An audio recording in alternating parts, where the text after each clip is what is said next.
Okay. There you go. Good.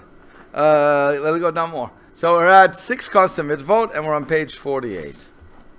Okay. It says, looking back at these two movements through the clear perspective of history, we will be able to see that there was nothing less than the lifesavers of Torah Jewry. Again, what we're talking about is the Chassidim and the mussar movement.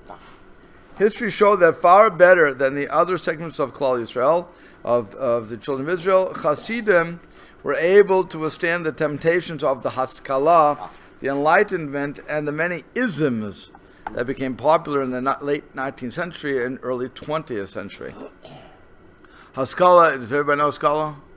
The Haskalah was like they said, the Enlightenment time period where the church had lost a lot of its power, and the Jews were running along with that, and so now they were looking at the Torah through the lens of biblical scholarship, and they were allowing science to override everything, science, logic.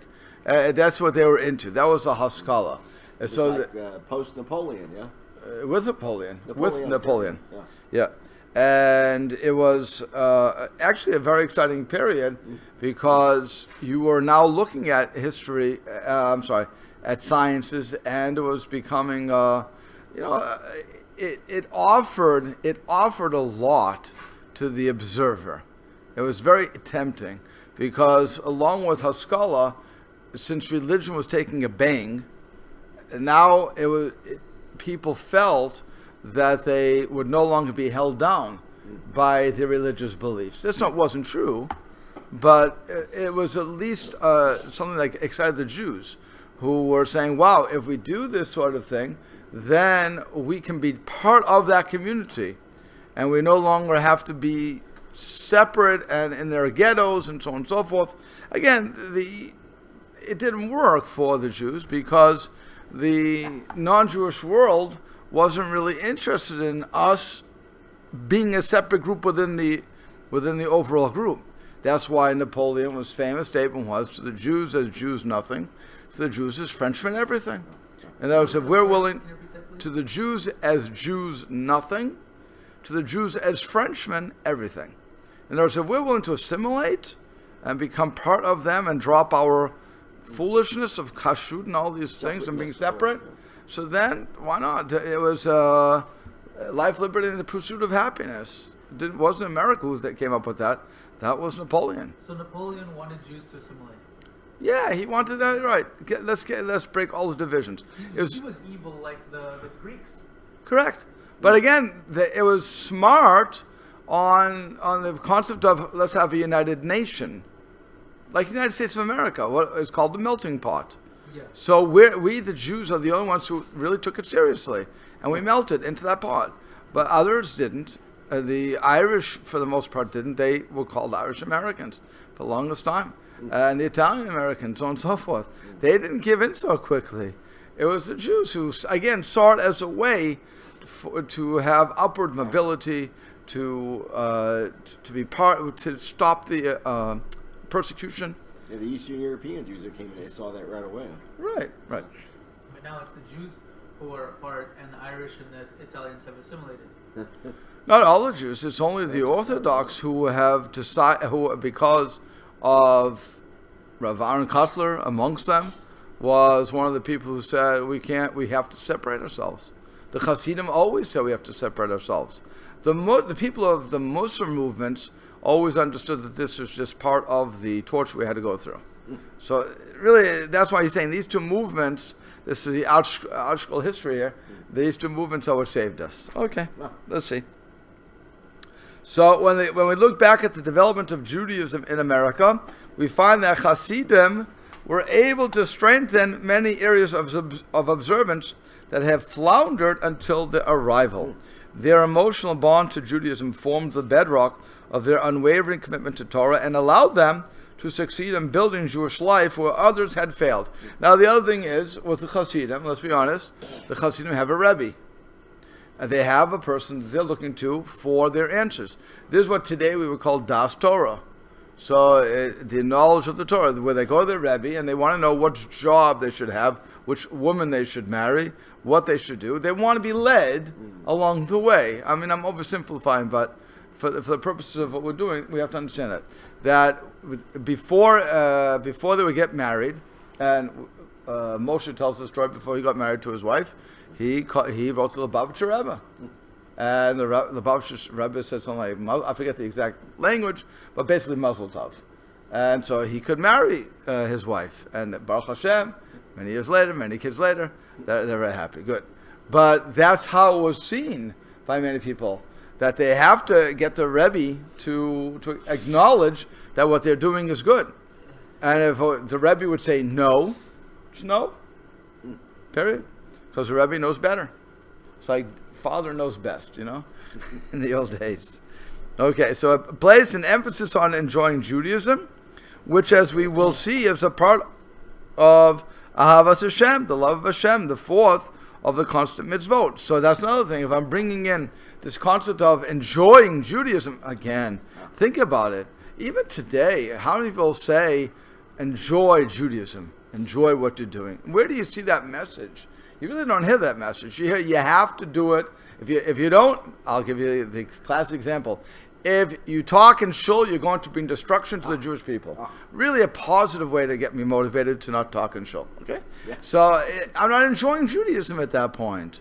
Make me enjoy it, and I'll do much better with it. So the Chassidim were very much into that sort of thing, where they're saying we have to Ivdu Hashem b'simcha, serve Hashem with joy. Again, while we recite it every morning in our tefillot, how many people take that seriously? How many people see Judaism as a burden? I'm talking about within the Orthodox world. How many people consider it a burden? They can't do this, they can't do that. They always focus on the negatives instead of the positives. Focus on the positive. So that's what they were trying to do. Nevertheless, Chassidus fell under the suspicion of many Torah leaders, most notably the Gaon of Vilna, because some of his practices, his study of Kabbalah, for instance, resembled Shabtai Tzvi's. So again, because of that debacle, they didn't want to get involved in that. While Chassidus became popular in Poland, Ukraine, Russia, Hungary, and Romania, it did not spread as strongly to Lithuania and several other parts of Europe, where the Misnagdim, those opposed to Chassidus, fought it successfully. But again, why they fight it? Because of people like the Vilna Gaon who were opposed to it. So their leaders were opposed to it. If their leaders were opposed, then it wasn't going to happen. So really, we're all following leaders. We're all looking to the person for what we're calling Das Torah, for direction. And because of Vilna Gaon and his ilk saw the Hasidim as a threat to look appearing like Shabtai Tzvi and knowing what havoc that caused in the Jewish world, they were against it. They were saying we have to get more serious into Torah study. We have to first start with basics, and then you can go up. But you don't start with the Kabbalah. You don't start with what's it called, Tanya. The first, if you go to Lubavitch, and you walk into the yeshiva from Lubavitch, you don't know anything about Judaism. What they'll do is they'll bring you. This is the reputation. I never went to the yeshiva, so I'm going by reputation. What they do is they bring you to the Tanya, and they open up to chapter 32, Lev. That's what it means, the heart, chapter 32. And they start there. You don't know how to read Hebrew. You don't need to keep Shabbos, but they're starting you there. Why? Because they want to grab your heart. They want to get you. Unlike if you go to an Or Sameach, and this I can tell you, what they'll do is they'll throw you in front of a Gemara. And you'll start with all the Shakavatari of a Gemara, back and forth, because they want to get you intellectually. So it all depends on where you're holding, what you want. And that's why some people, as Balei Tshuva, they float around different yeshivot until they finally, if they're willing to give it that much time, until they finally find their niche. And some people can go one way or the other way, or combine and contrast. But that's what's going on here. So less than a century later. Did I just say that again? Oh, I'm sorry. I went back. That's what happened. I'm sorry. So that's why I was getting confused. Okay. So he said, we're back on 49. Okay.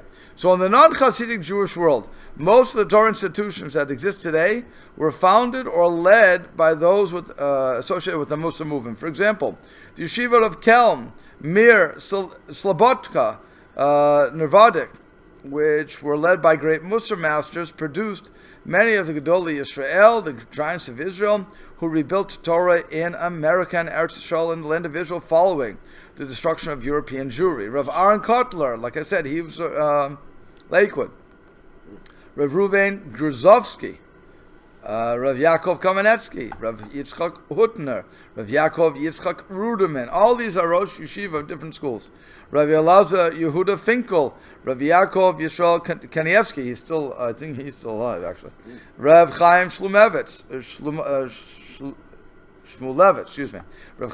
Rav Yecheskel Levinstein, Rav Elazar Menachem Manshach, and others all emerged from such yeshivot. So they're all coming from the Mussar movement. And like I said, out of all the whole bunch of them, I believe only one is still alive, namely Kanievsky, the disciple of Gaon. I think he's still alive. I believe everybody else has passed away. I'm not sure, but I think they have. Clearly, the emotional involvement with Torah, that was the underlying principle of these two movements, was the key to the survival of Torah to Judaism, despite all the existential and spiritual threats to our nation in modern times. And the existential and spiritual threats would be, it could be democracy, by the way, okay, because we are able to do whatever we want in the United States of America, the democratic republic that we have. We're really allowed to do whatever we want. Nobody's holding us back. Nobody's making quotas per se as to what we have to. We're way over our quota. If we have quotas, we've done far out done our quotas because we're at, I think 30% in colleges, so something like that. And but so here, the Christians are loving us instead of trying to kill us and convert or die sort of situation. So it's very interesting that all of these threats that are out there are attacking us on many different levels. The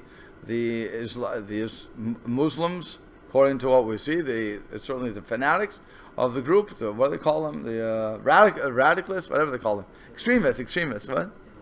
Islamists, jihadists, whatever. Okay, so whatever the PC term is for this, but they clearly, there's an existential threat against us. They want to destroy us wherever we are. Period. They just don't want us to live.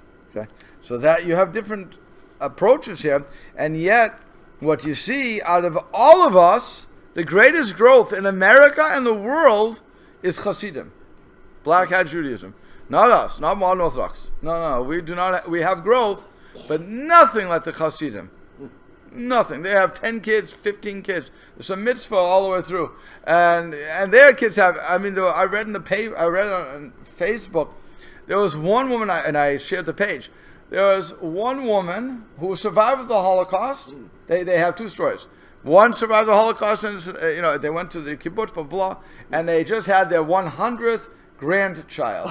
Beautiful. Such a bracha to hear that.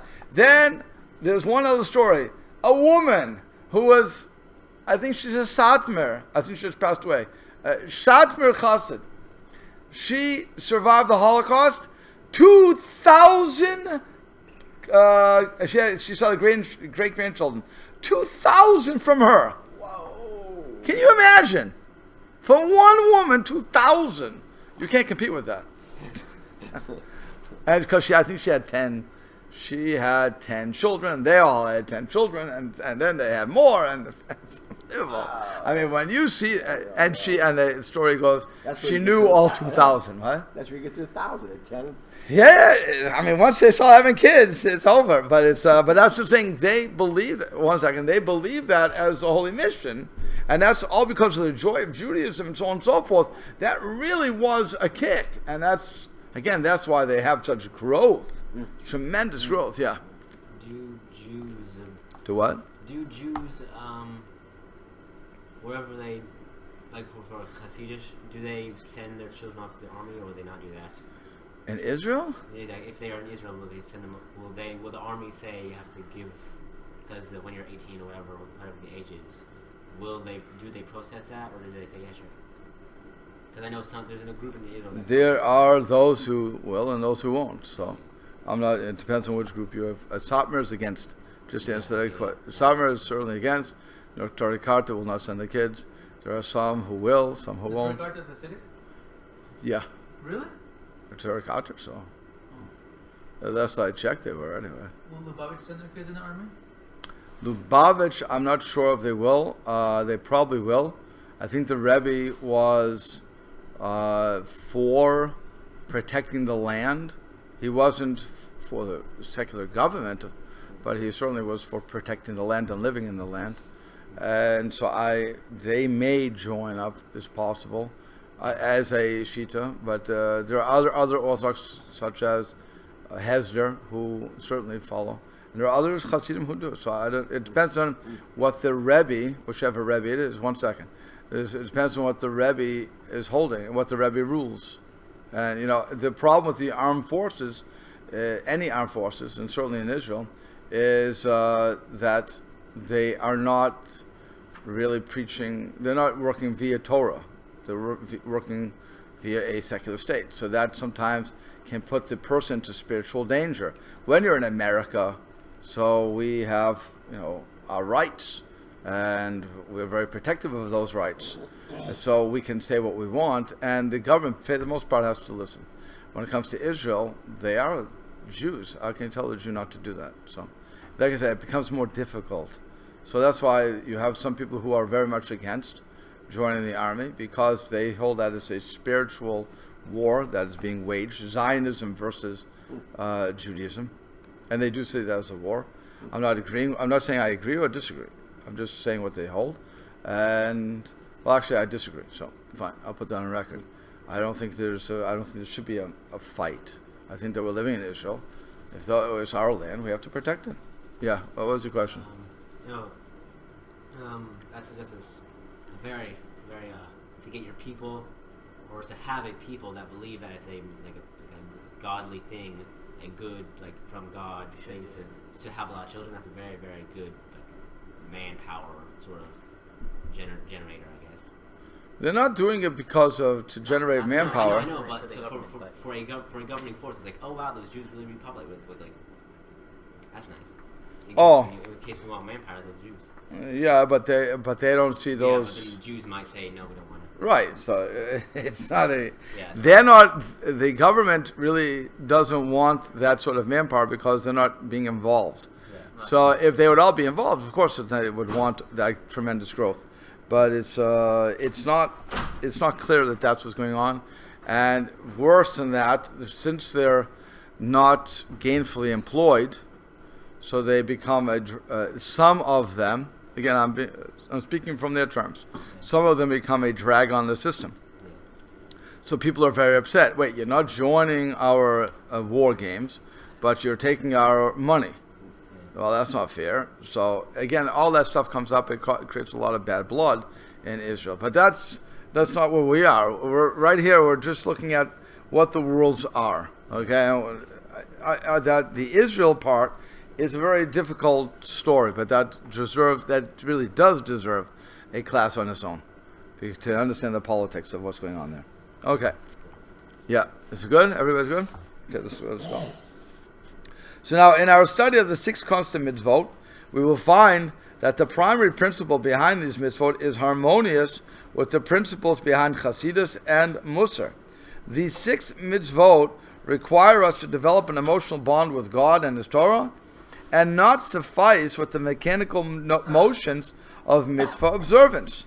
And history has proven that it is not enough to try to live wholesome Jewish lives without this emotional bond. Judaism, contrary to popular belief, is not a religion predicated solely on laws and actions.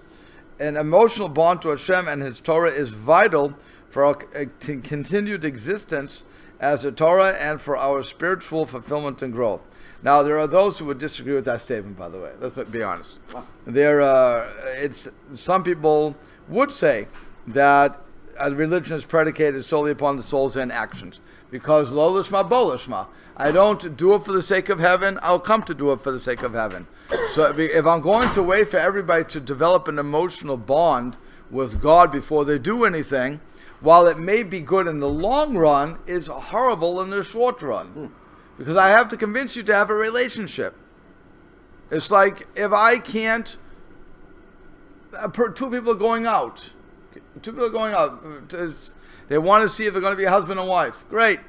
So they're going out and they decide, well, if I don't have instant connection, I won't see you again, which is basically how the dating world works. And so you're potentially giving up somebody very nice because you're not willing to put the work into the relationship. So we're not going to tell you to do that. As a matter of fact, when you go on a shidduch and you come back to the shadchan, you say to the shadchan, I met the young lady. I'm talking from a man's point of view. I met the young lady. Not for me. Well, what was wrong? Yeah, I really rather not get into it. I just don't like her. Okay, well, what was wrong? She was too fat. She didn't have a good sense of humor, or she didn't get my jokes, or she didn't know how to speak, or blah, blah, blah, blah. Come up with whatever you want. So what does the shadchan say to you right away? Look, people don't always work out the first time.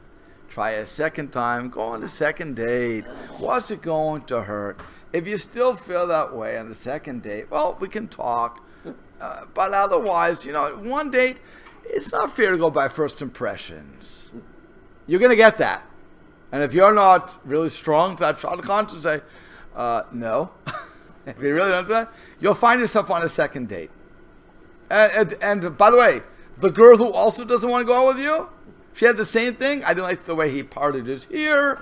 He didn't open the door for me, or he opened the door for me and he's a male chauvinist pig. Whatever the case is going to be. I don't know. He didn't spend money on me, or he spent too much money on me. He didn't bring me flowers, or he brought me flowers.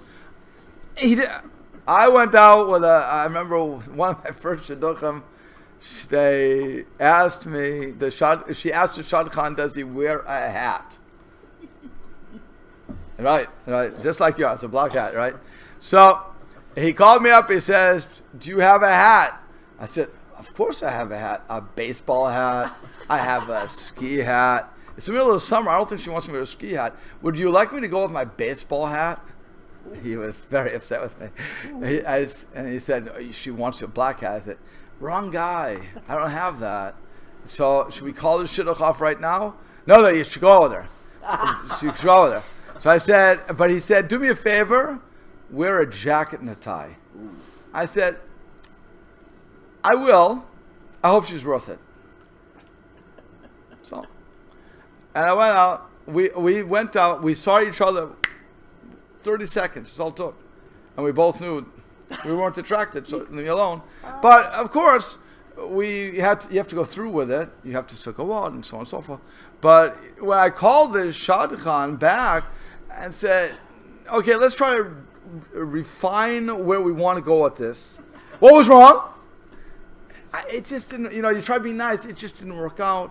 And then you find, tell me what, okay, this is what I wanted. I told you what I wanted. This is what you gave me. They're not the same picture.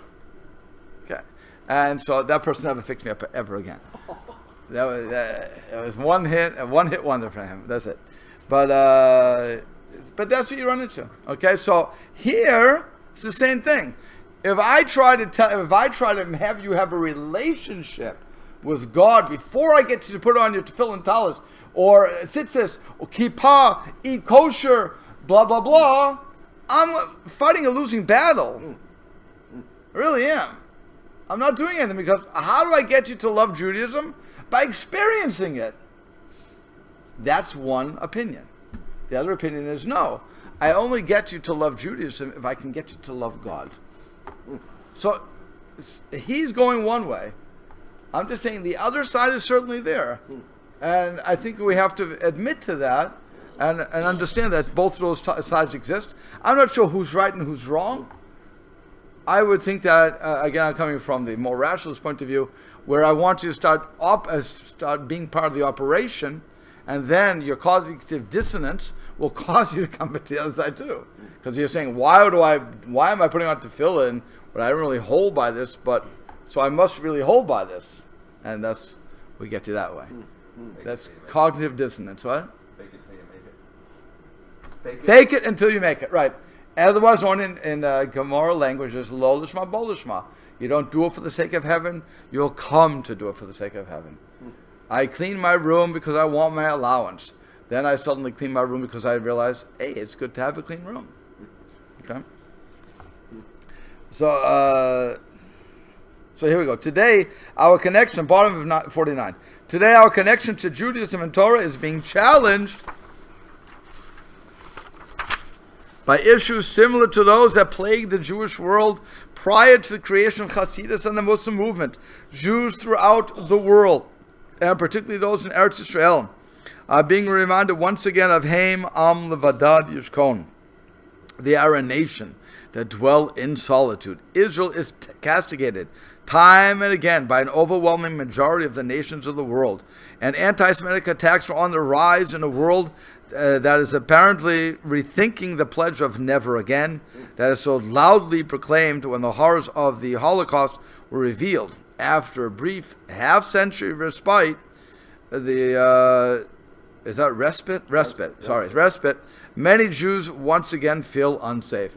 Now, he could have written his book yesterday for that statement, but people are feeling that way. People are thinking again, oh my God, we are running into all these problems of pre-Holocaust. And that's why when, Obama was doing certain things and the world's doing certain things, they were saying it feels like 1938. Okay? Although the era of pre- and post-World War II isms may be over, our generation is faced with moral and spiritual challenges that no generation before could have envisioned in their worst nightmares. Instead of causing people to abandon Judaism in favor of some intellectual movement or another, as the Yetzer Hara did in previous generations, today the Yetzer Hara has adopted a new tactic. He allows us to retain our outwardly religious appearance while distracting us from Hashem and His Torah in the most deceptive ways. Instead of appealing to our intellect, he appeals to our emotions, attempting to fill our time with diversions that leave us with no time to focus on our true purpose of this world. By the way, when you think about when you're davening, okay?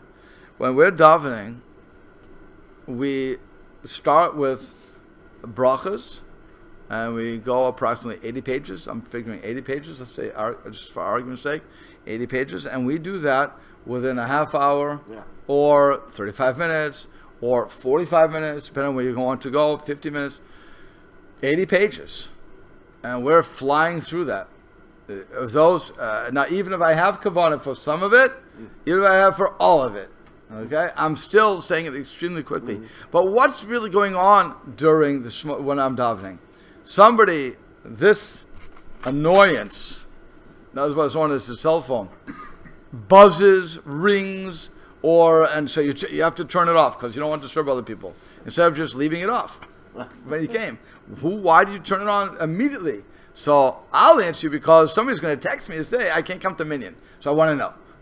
Okay, or we just put it down, whatever the case is going to be, but it's a bothersome thing.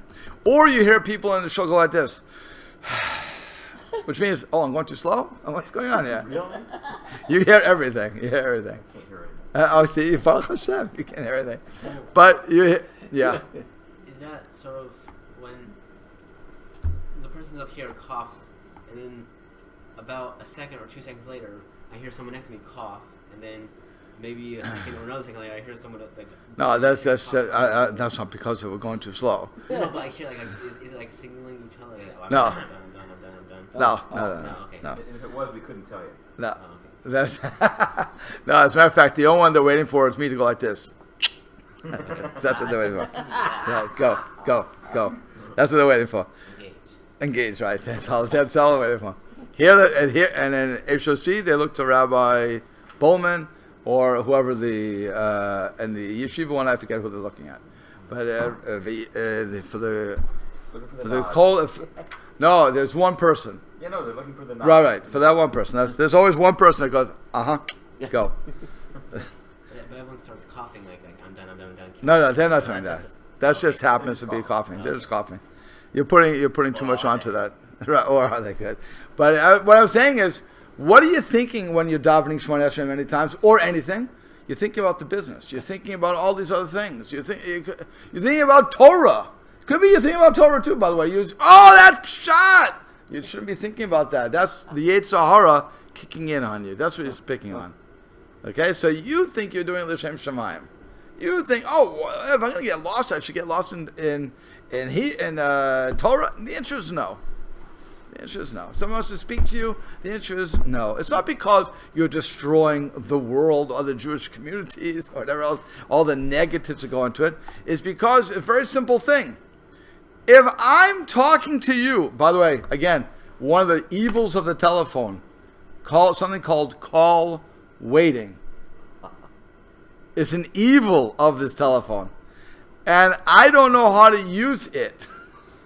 So what happens is, I'm talking to someone here, click, ding, whatever it does to me, and I say, and on the other side, you just hear like a smash or something.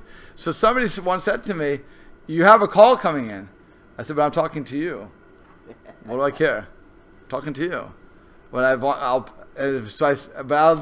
look. What is it? Who is it? Maybe I'll look at it and I'll say, okay, so I know I have to call that person back. In my mind, I say that.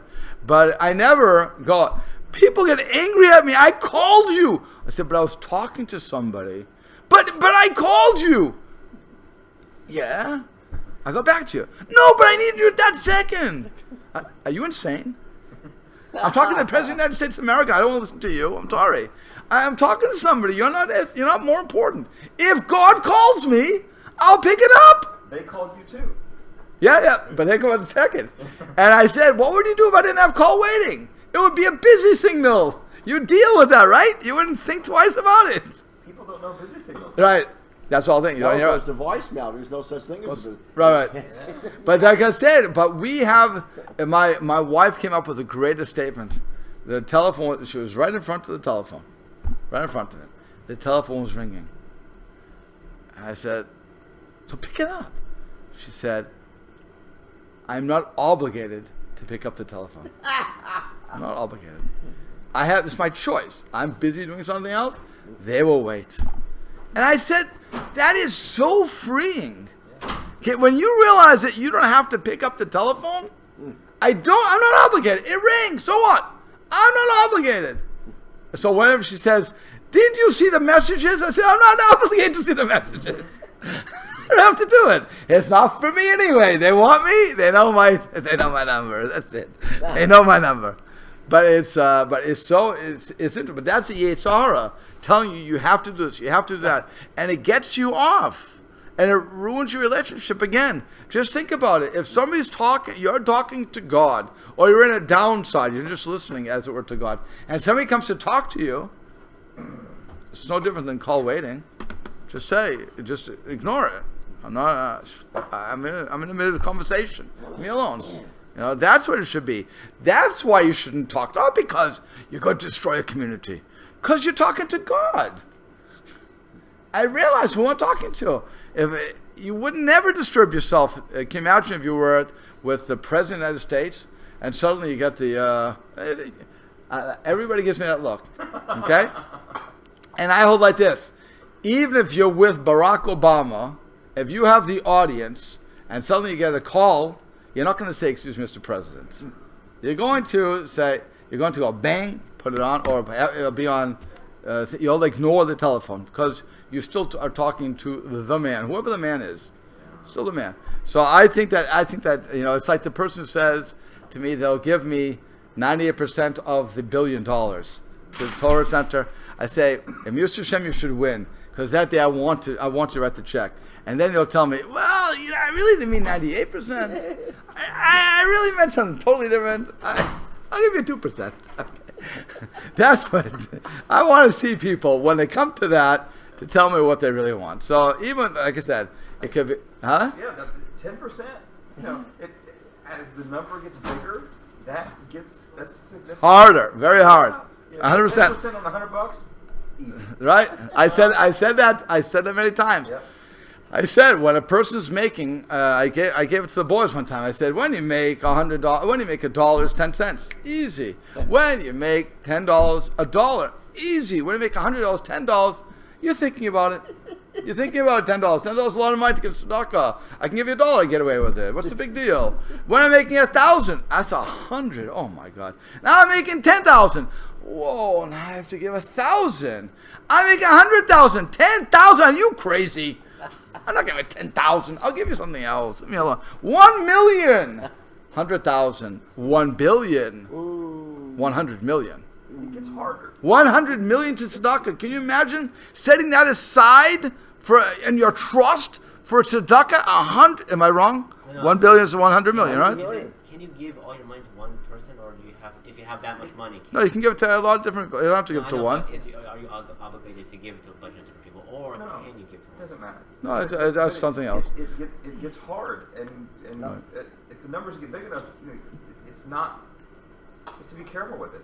It can be a bad thing.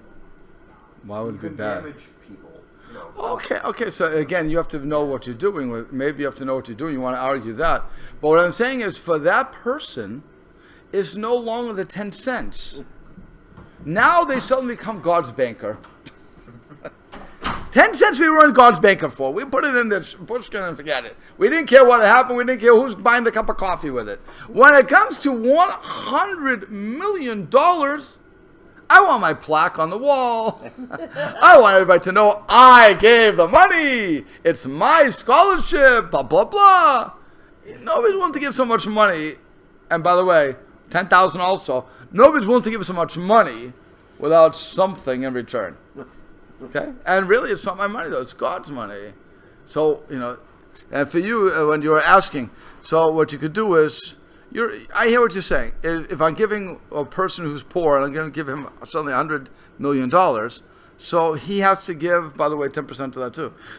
So and so and so forth. So maybe I should give 100 million. Maybe your father would argue, maybe I should only give him 10,000, get yourself on the road, whatever you need, because you're not ready for that much money, and that could really destroy you. It could get you more drugs. It could do a lot of things. So I have to know what I'm doing, and that's responsibility on my part. But my point is, when I have to set that money aside that I can't use for myself, that's $100 million. Is there a time frame for that? It's everybody runs on the calendar year for taxes, but is there a time frame? I get the answer would be, according to the Chafetz Chaim, he said if you set it up as a separate account, then it's just when people come. As long as you separate it. You separated it. It was done. So, but that was for anything, which is why it's also great for taxes, at least for a rabbi. But it's just great for in general. If I set that money aside and I say that's for God, I don't see it. It doesn't touch me. It's like another tax. So okay, I don't pay tax. I have to pay tax to the government. This is God's tax. So I separate it from the beginning, from the top, and I don't worry about it, and I know it's there. And now if somebody comes to me, either I have the money or I don't. I don't have to dig into my pocket. It's for the poor person. I've already separated my miser. So here's 18, 20, whatever I'm going to give you for what I think your cause is worth to me. Or what is, because again, everybody's going to come to you, so they know you have money. So you have to separate. You can't, like I said, like your son, like Shmuel was asking. I wouldn't give one guy $5,000. Let's say that was what I have in my account. Then the next guy comes to me and says, "I need money too." Oh, I'm sorry, I gave it to the first guy. Go get it to him. I can't. I shouldn't do that either. Again, I'm God's banker. So as God's banker, I have a responsibility. But once I separate it, I'm good, Charles. Once it's separated, it's good. I don't have to worry about it anymore. And as long as it stays there, it stays. But I shouldn't. What I shouldn't do is say, well, no, I don't trust you. You're a liar.